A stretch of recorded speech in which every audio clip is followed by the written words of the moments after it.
पालघरच्या सातपाटी समुद्र किनाऱ्यावर समुद्राचं रौद्र रूप पाहायला मिळाले।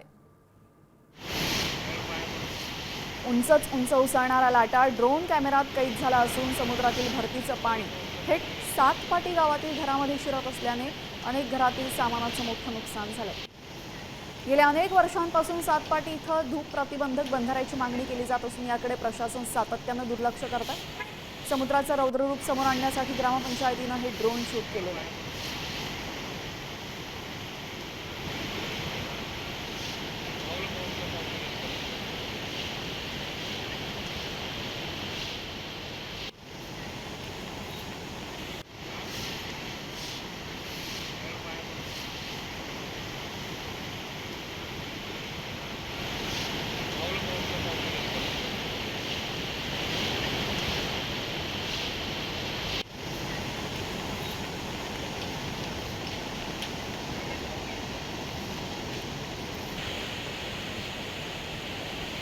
गंगापूर धरणातून पाण्याचा विसर्ग वाढवण्यात आल्यानंतर नाशिकमध्ये गोदावरीच्या पाणी पातळीत वाढ झाली आहे। दुतोंड्या मारुतीच्या गुडघ्यापर्यंत गोदावरीच्या पुराचं पाणी आलंय।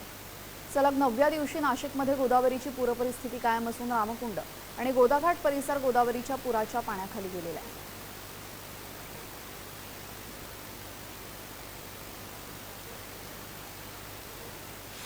राज्यात पुढील 24 तासात जोरदार पावसाचा अंदाज वर्तवण्यात आला असून कोकण घाटमाथा पूर्व विदर्भाला ऑरेंज अलर्ट जारी करण्यात आला तर मराठवाड्यासह अनेक भागांमध्ये विजांसह पावसाचा अंदाज वर्तवण्यात आलेला आहे। त्यामुळे काळजी घेण्याचं आवाहन आता प्रशासनानं केलेलं आहे।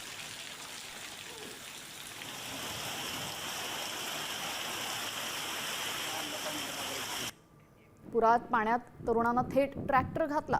छत्तीसगडमधून काळजाचा ठोका चुकवणारी दृश्य समोर आलेली आहे। पुराच्या पाण्यातून या तरुणानं ट्रॅक्टर नेत पूल पार केला। युवकाचा जीव घेण्या स्टंटबाजीचा व्हिडिओ समोर आलाय।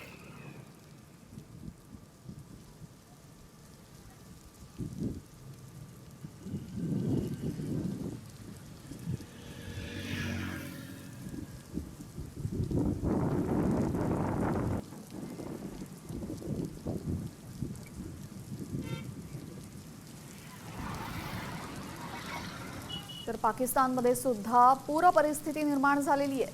पुरामुळे अख्खं कुटुंबच वाहून गेलंय।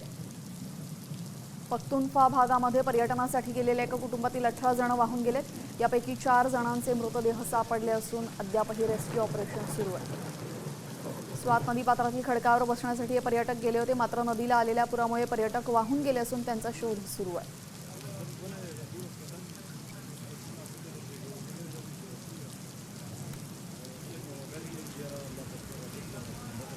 आणि आता पाहूयात राजकीय वर्तुळातील घडामोडी। खासदार संदीपान भुमरेंच्या अडचणी वाढण्याची शक्यता आहे।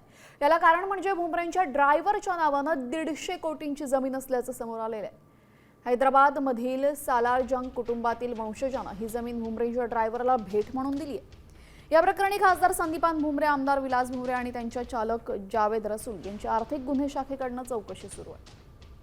संभाजीनगरमधील जालना रोडवरील दाऊदपुरामधील ही जमीन आहे आणि ड्रायव्हरला गिफ्ट मिळालेल्या जमिनीचा आणि आमचा काहीही संबंध नाही असं विलास भुमरे यांनी म्हटलेलं आहे।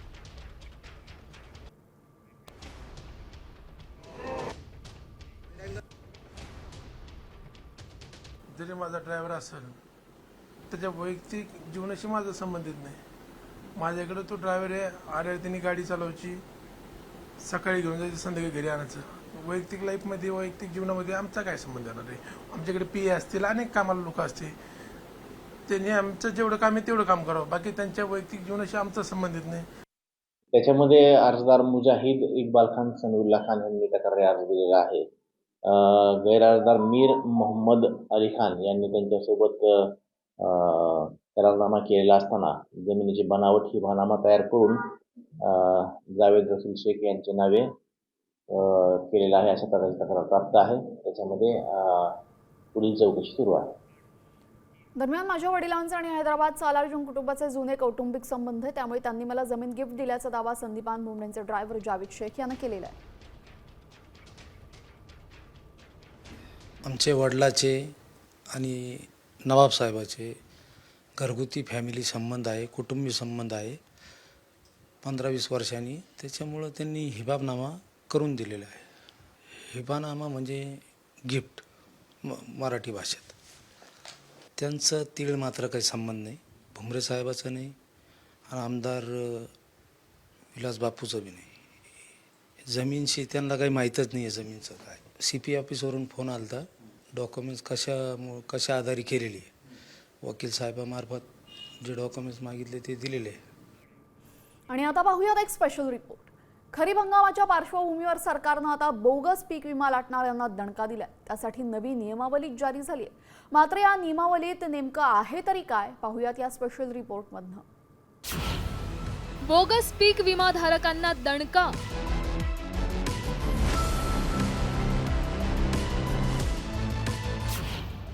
बोगस शेतकऱ्यांना काळ्या यादीत टाकणार.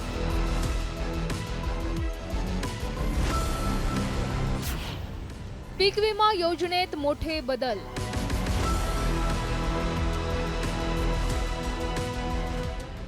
घोटाळ्याचं कुरण ठरलेली 1 रुपयात पीक विमा योजना सुधारणा करण्याऐवजी बंद करण्यात आली आहे. मात्र त्यानंतर आता सरकारने आपला मोर्चा बोगस पीक विमा लाटणाऱ्या दलालांकडे वळवलाय. या पार्श्वभूमीवर सरकारने पंतप्रधान खरीप पीक विमा योजनेत मोठे बदल करत शेतकऱ्यांना काळ्या यादीत टाकण्याचा इशारा देण्यात आलाय.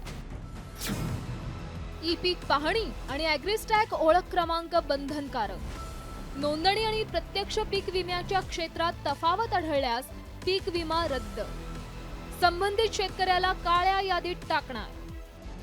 काळ्या यादीतील शेतकरी पुढील 5 वर्ष कृषी विभागाच्या योजनांसाठी अपात्र. अकृषिक सरकारी देवस्थान ट्रस्टच्या जमिनींचा पीक विमा काढता येणार नाही. 1 रुपयात विमा हप्ता मिळणार नाही. खरीप हंगामातील कांदा आणि कापूस पिकांसाठी 5% विमा हप्ता. खरीप हंगामात राज्यात 142 लाख हेक्टरवर पेरणी होते, तर 2024 मध्ये 72 लाख शेतकऱ्यांनी पीक विमा योजनेसाठी अर्ज केला होता. मात्र आता सरकारने कठोर नियम केल्यामुळे हा आकडा आणखी घसरण्याची शक्यता आहे.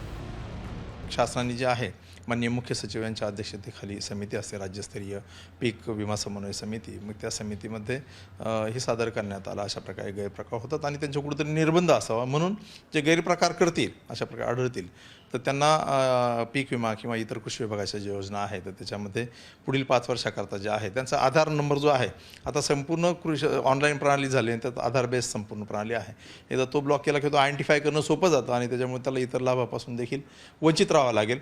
हेतू त्याला वंचित करणं हा नाही आहे, हेतू हा आहे की अशा प्रकारे कोणी गैरप्रकार ते करू नये. पीक विमा योजनेत सहभागासाठी 31 जुलै ही शेवटची तारीख आहे. मात्र आता ॲग्रिस्टॅग ओळखपत्र आणि ई पीक पाहणी बंधनकारक असल्यामुळं बोगस पीक विमा लाटणाऱ्या शेतकऱ्यांचे धाबे दणाणलेत. त्यामुळे या नव्या नियमावलीमुळे खरंच पीक विम्यातील बोगसगिरी थांबणार की योजनांचे दलाल नवी पळवाट काढून घोटाळा सुरूच ठेवणार, याकडेच राज्यातील शेतकऱ्यांचं लक्ष लागलंय. ब्युरो रिपोर्ट, साम टीव्ही न्यूज. महसूल मंत्री चंद्रशेखर बावनकुळे यांनी शेतकरी कर्जमाफीबाबत महत्त्वाचं वक्तव्य केलंय. सरकारकडून कर्जमाफीचा निर्णय घेतला जाईल, मात्र लेआउटवाल्यांना आणि फार्म हाऊसवाल्यांना आणि कर्ज काढून मर्सिडीज घेऊन फिरणाऱ्यांना कर्जमाफी मिळणार नाही, असं बावनकुळे यांनी स्पष्ट केलंय. आमच्या सरकारने सांगितलेलं आहे, ज्यांना खऱ्या खुऱ्या कर्जमाफीची गरज आहे, फार्म हाऊसवाले, मोठे मोठे लोक, लेआउटचे लोक, मर्सिडीजमध्ये फिरणारे लोक, त्यांनी शेतीवर कर्ज उचललं असेल त्यांना कर्जमाफी होणार नाही. पण कौंडण्यपूरच्या महाराष्ट्रातल्या गरीब माणसाची, शेतकऱ्याची कर्जमाफी आपलं सरकार केल्याशिवाय राहणार नाही, याचाही निर्णय आपण करतो आहे. धारावी पुनर्वसन प्रकल्पातील पात्र लोकांची पहिली यादी जाहीर झाली आहे. या यादीमध्ये अवघ्या 25% लोकांनाच पात्र ठरवण्यात आलंय. त्यामुळे अपात्र रहिवाशांमध्ये आता गोंधळाचं वातावरण निर्माण झालंय. अशात धारावीच्या अपात्र झोपडपट्टी धारकांनी सेना भवनावर धाव घेतली. आदित्य ठाकरेंनी या रहिवाशांशी संवाद साधला. की 2 मागण्या महत्त्वाच्या आहेत त्याच्यात. पहिलं म्हणजे पात्रता ही 2022चा कट ऑफ ठेवावी आणि दुसरं म्हणजे जसं सगळीकडे SRAमध्ये इन सिटू रिडेव्हलपमेंट होते, तिकडच्या तिकडेच त्यांना घरं मिळतात, तिकडच्या तिकडेच त्यांना घरं मिळाली पाहिजेत. पण हा जगातला सर्वात मोठा लँड घोटाळा, जमीन घोटाळा भाजपचा आम्ही करू देणार नाही. राज्यातील फ्लॅटधारकांना इमारतींच्या मजल्याचा 7/12 मिळवता येणार आहे. मात्र हा 7/12 नेमका कसा मिळणार आहे आणि प्रत्येक मजल्यासाठीचा व्हर्टिकल सातबारा म्हणजे नक्की काय आणि महसूल विभागाची योजना काय आहे पाहूयात या स्पेशल रिपोर्टमध्ये.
बँक कर्ज व्यवहार, वारसा हक्क हे सगळं सोपं आणि पारदर्शक होणार. फ्लॅट धारकांना जागेचा थेट मालकी हक्क सिद्ध करणं सोपं होणार. महसूल मंत्री चंद्रशेखर बावनकुळे यांनी व्हर्टिकल सातबारा योजनेचा प्रस्ताव तयार केलाय. अंतिम मुद्द्यावर सध्या विचार विनिमय सुरू आहे. त्यात शासनाच्या या निर्णयासंदर्भात फ्लॅट धारकांनी सकारात्मक प्रतिसाद दिलाय. कर्ज मिळण्यास असेल किंवा सहकारी गृहनिर्माण संस्थांचं जे वाद होत होते प्रॉपर्टीवरून, तर ते वाद कमी होतील. आणि दुसरं सर्वात महत्वाचं म्हणजे ज्या वेळेला एखाद्या सदनिकेची मालकी निश्चित करायची वेळ येईल त्यावेळेला हे शासनाकडे निर्माण केलंय हे व्हर्टिकल सातबारा हा त्याच्यासाठी खूप मोठा उपयुक्त होणार आहे. व्हर्टिकल सातबारा हा महाराष्ट्रातील मालमत्ता हक्क व्यवस्थेतील ऐतिहासिक बदल ठरणार आहे. यामुळे घर खरेदी करणाऱ्यांना जागेचा स्वतंत्र मालकी हक्क मिळेल आणि शासकीय कागदपत्रांतील गुंतागुंत कमी होईल हे निश्चित. सागर आवाडसह गणेश कवडे, साम टीव्ही न्यूज. नाशिकच्या चांदवड इथं भीषण अपघात झालाय. रस्ता ओलांडणाऱ्या 3 महिलांना पाठीमागून येणाऱ्या अवजड ट्रकनं चिरडलंय. यामध्ये एका महिलेचा मृत्यू झाला असून इतर 2 महिला गंभीर जखमी असल्याचं समजतंय. दरम्यान थरारक अपघात सीसीटीव्हीत कैद झालाय.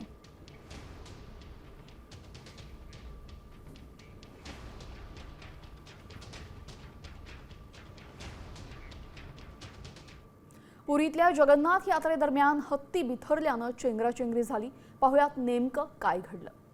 ओरिसा राज्यातील पुरी येथील प्रसिद्ध जगन्नाथ यात्रेदरम्यान चेंगराचेंगरी झाली. हत्ती अनियंत्रित झाल्यानं गोंधळ उडाला.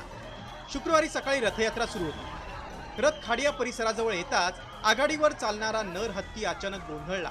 मोठ्या आवाजातील डीजे आणि शिट्ट्या ऐकून तो घाबरला. तो जवळच्या पोळ गलीकडे 100 मीटर वेगानं धावला. वाटेत बॅरिकेड्स तोडले आणि अनेक लोकांना खाली पाडलं. दरम्यान हत्तीला नियंत्रित करण्यासाठी 2 मादी हत्तींची मदत घेण्यात आली. मादी हत्तींच्या उपस्थितीमुळे नर हत्ती शांत झाला आणि त्याला खाडियाजवळील एका सुरक्षित ठिकाणी बांधण्यात आलं. चेंगराचेंगरीत 3 ते 4 जण जखमी झाले. त्यापैकी एक मीडिया प्रतिनिधी आहे. सुदैवानं कोणाला गंभीर दुखापत झाली नाही.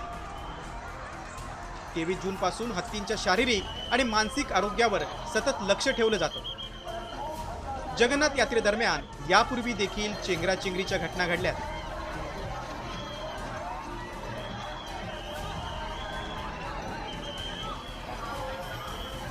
आणि आता बातमी पाहूयात वारी संदर्भातली.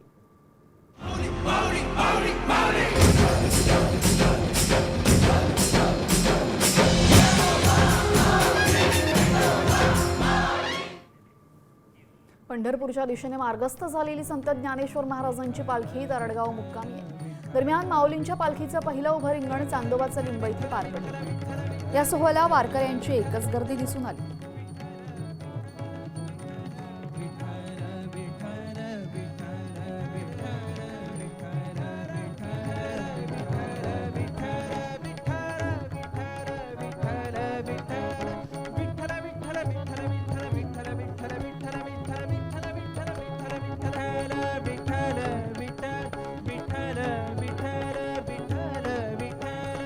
जगद्गुरू संत तुकाराम महाराजांची पालखी इंदापूरमधील सणसर इथं मुक्कामी आहे.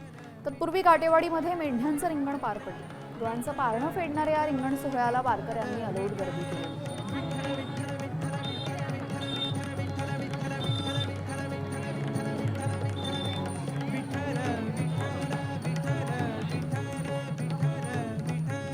आणि यानंतर पाहूयात एक व्हायरल सत्य रिपोर्ट. आम्ही मराठी बोलणार नाही आणि यासाठी मुंबईमध्ये आंदोलन करण्यात आलंय. होय, मुंबईमध्ये आंदोलन केल्याचा व्हिडिओ व्हायरल होत असून पण खरंच मुंबईमध्ये मराठी विरोधात आंदोलन झालेलं आहे का, हा व्हिडिओ पाहून अतिशय संताप व्यक्त केला जातोय. त्यामुळे आम्ही हा व्हिडिओची पडताळणी केली. यावेळेस काय सत्य समोर आलं पाहूयात. हा व्हिडिओ पाहून तुमच्या तळपायाची आग मस्तकात गेल्याशिवाय राहणार नाही. कारण मुंबईतच राहून परप्रांतीय मराठी भाषेविरोधात आंदोलन करतायत. आम्ही मराठी बोलणार नाही असं बॅनर हातात घेऊन आंदोलन केल्याचा दावा करण्यात आलाय.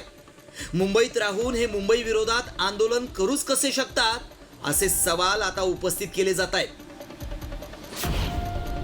मराठी भाषेविरोधात मुंबईतच आंदोलन.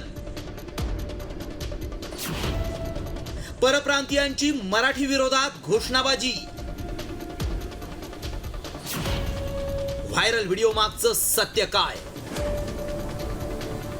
मुंबईतल्या ताज हॉटेल आणि गेटवे ऑफ इंडिया समोर उभं राहून हे मराठी विरोधात आंदोलन केल्याचं दिसतंय. त्यांच्या हातात आम्ही मराठी बोलणार नाही असं बॅनर दिसतायत. हा व्हिडिओ पाहून मराठी माणसांमध्ये संतापाची लाट पसरली आहे. काहींनी तर हे आंदोलन कुणी केलं याचा शोध सुरू केलाय, तर काहींनी त्यांना थेट धमकीवजा इशाराच दिलाय. मात्र खरंच हे आंदोलन झालंय का? आंदोलन करणारे नक्की कोण होते याची सत्यता जाणून घेणं गरजेचं आहे. कारण यामुळं मराठी परप्रांतीय असा वाद निर्माण होऊ शकतो. त्यामुळं आमच्या टीमनं या व्हिडिओची पडताळणी सुरू केली. त्यावेळी आमच्या पडताळणीत काय सत्य समोर आलं पाहूया.